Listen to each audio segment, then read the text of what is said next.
Welcome back with another video on Honda Hornet 750. So in this video I'm gonna change the oil, and it's the first oil I'm gonna change on this bike. I bought this bike brand new. I thought, like, while I'm doing a warm-up, so to drain it, give a little review on the bike as well. So when I went to buy this bike, I was looking to get a Hornet 500, and this bike was on offer for £6,800, include a sport pack, which is a windshield, passenger cover and quick shifter. And Hornet 500 was 6,200, and I see it's for 700 more. I'll get a lot for my money. So this bike comes with a better speedometers, shocks, and the better engine. The 500 engine is a made in Thailand, and this one is a made in Japan engine. The frame wise and the brake wise, tire size is pretty much identical to the 500. Fuel wise, the 500 is slightly more efficient. This is quite a greedy bike on the petrol when it comes on the sporty ride. Average 10 to 12 miles per liter. What is special about a twin parallels? Like, that was, to be honest, is my first twin parallel engine I'm riding, and so far I've done 1,014 miles I've done with this bike. And if you watch my video, I had a lot of bike before in past, and I fixed them, I maintained them, and I'm trying to get something reliable, and I think this bike is one of those bikes you may want to give a try on.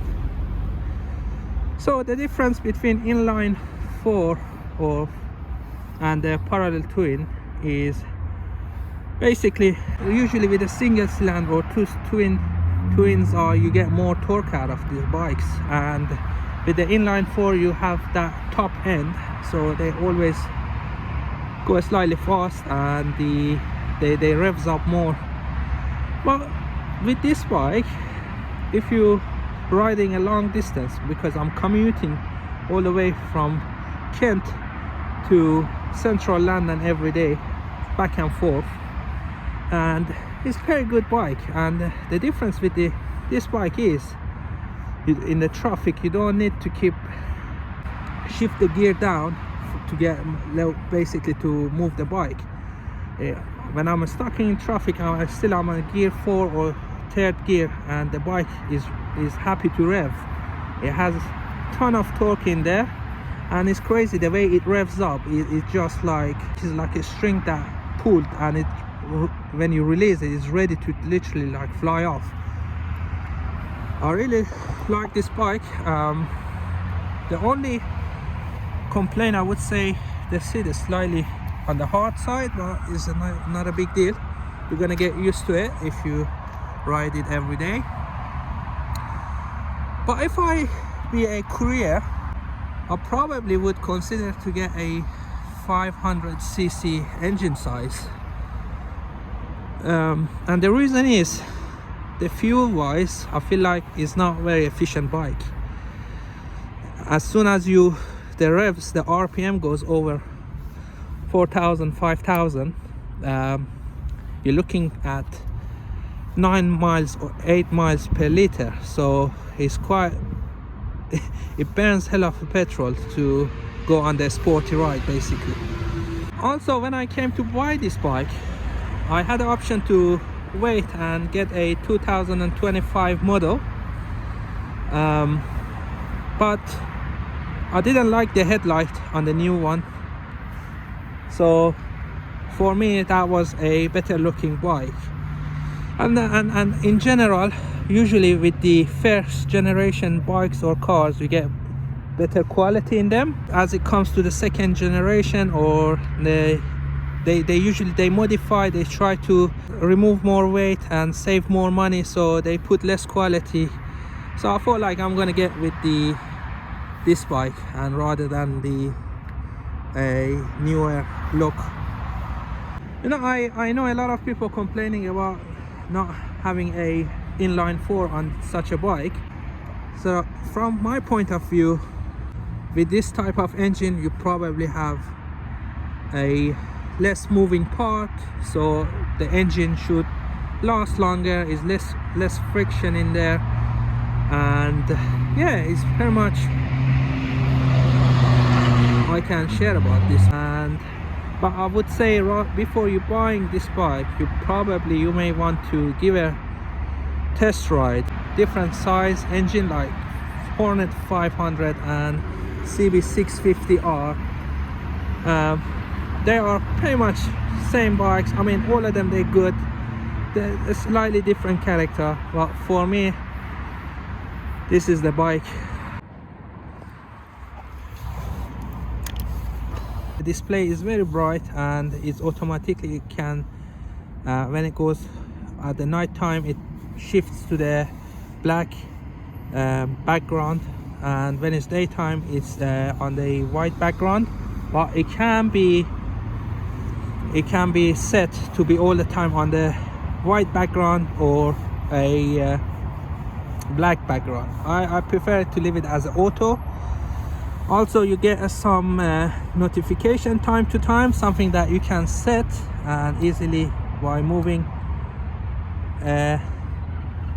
by holding this click here, and you can go to the different modes, and you can literally go to the service, and you go to the maintenance, and here you can set the date or different mileage, so it kind of inform you are at the specific date or mileage. You may want to check certain things. In terms of display, you can change the display. You can go this type, or this type, or this one. I think I like the first one. Yeah, in general, it's very nice and bright TFT display. You can see it's quite sunny day now. And something else I don't like about the Honda is basically the horn bottom. The horn bottom is on the middle, so I think they doing it for I think 5-6 years now. I think this is something emergency, and it should be the first bottom or click that your thumbs goes on. And when you are, let's say, in terms of emergency, you need to quickly press it. I think with this arrangement, you kind of may look for it. You need to kind of search for it. So yeah, and also the starter switch is in the engine cutoff, so it's a nice thing actually, because I see time to time people like they cut off the engine and they trying to start, but they forgot that the engine cutoff is on. So with this one, no way you can do that. So it's quite nice feature with the starter.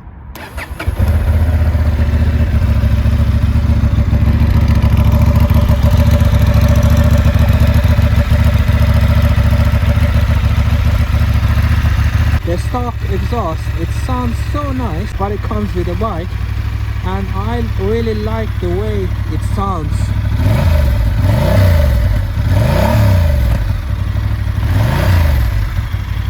Is the torque you're getting out of this bike, and I'm gonna put it on the first gear, and without revving, you can see the bike goes. There you go.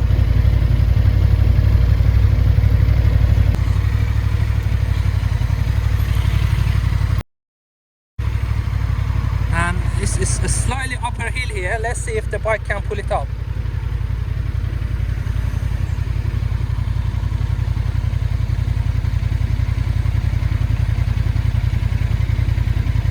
There you go. You can see how easily this bike goes upper hill without any revving. In general, it's a lovely bike, and it's very smooth.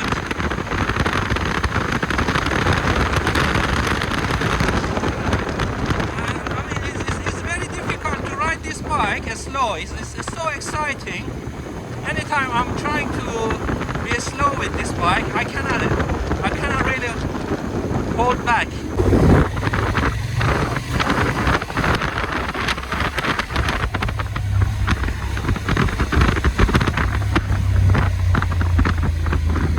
And the other thing is, I think this is the lightest 750 in the class, so yeah, it's quite light bike, so your armrest doesn't get tired easily. The price is really good for what you're buying. For the oil filter, I bought this a Champion brand HF204, which is made in Thailand, but I checked the original Honda part is made in Chinese. I don't think be any better than this filter. For the tools, this type of strap oil tools, so you're gonna literally grab over the oil filter. It sometimes scratched it, and so what I did, I measured it and simply 3D print a TPU part, which is a flexible material, very strong. I checked the torque on user manual, and there is no any torque setting for the engine drain bolt. So I'm just gonna crack it down with the torque wrench and see what is the right torque.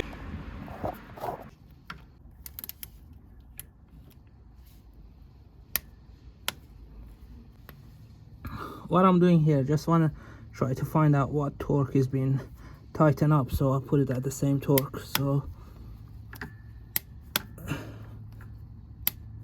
going slowly up, starting with 20.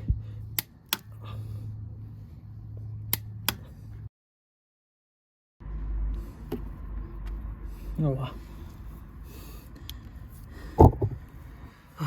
It takes about 44 to get it loose, so I'm guessing it's somewhere around 35-40 is the right torque setting for the drain bolt. Oh shoot.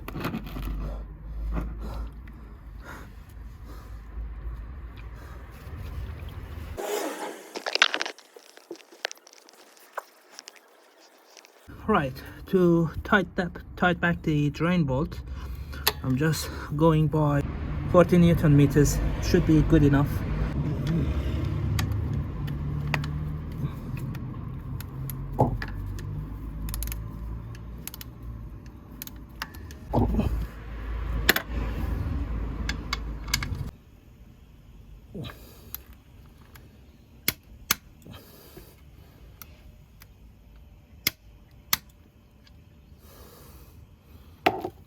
You're supposed to change the washer as well, but this is the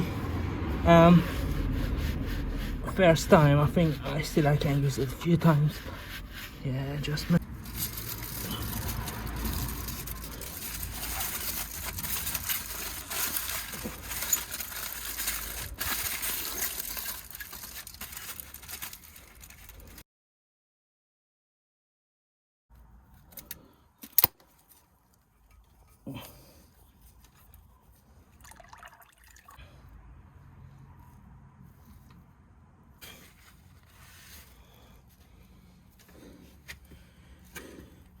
so this is my new filter. Just gonna slide on the new the 3D printed rubber on top, because you can see what the tool's gonna do to the filter. So, and just a little bit of oil.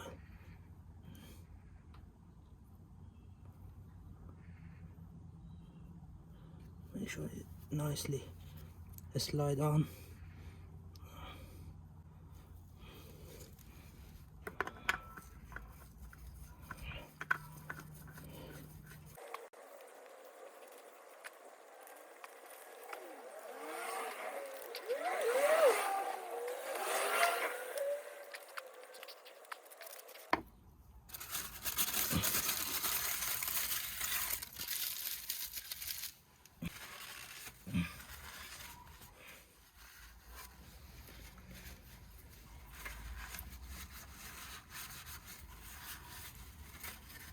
Right, so you may ask how much I should tighten this one. I'm just eyeballed it, so I tighten it, and when basically the filter is completely laid down on the edge, so O-ring when it seals it, and as you can see the filter is nice and clean. And this is what I opened without the TPU. If just the oil only is 3.3 liter, oil and oil filter 3.5. So I already poured in 2 liter, and this is gonna be 1.5.